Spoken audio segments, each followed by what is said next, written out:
You've spent time writing the perfect blog post, chock full of keywords in all the right places. You've proofread it, edited it, now you're ready to post it. But before you do, you should take some time to optimize the SEO before you publish. I'm Emily, this is Darlene, and that's what we're here to talk about. Optimizing your blog post SEO is a crucial step in creating an SEO-friendly article because you are literally making adjustments that will directly improve your search rankings. Besides the content itself, your title is the next best thing to help improve blog post SEO.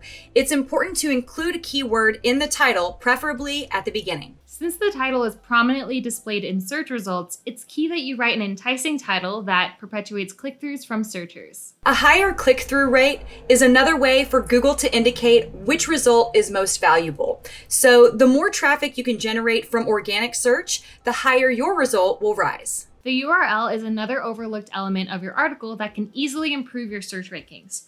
Make sure that you use your keyword in your article's URL.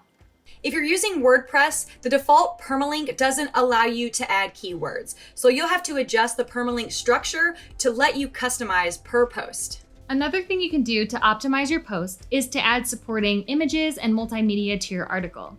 Articles with images, audio, and video typically provide a better user experience and higher search ranking. Additionally, adding images and multimedia to your content allows you to optimize those assets for additional ranking benefits.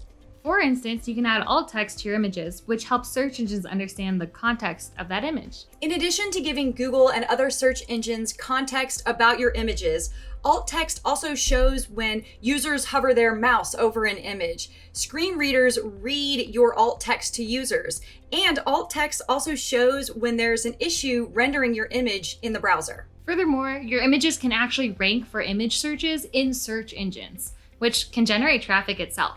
Once you've optimized your blog post, you're ready to publish. And once you've published, you should spend some time actively promoting it on social media and in email marketing.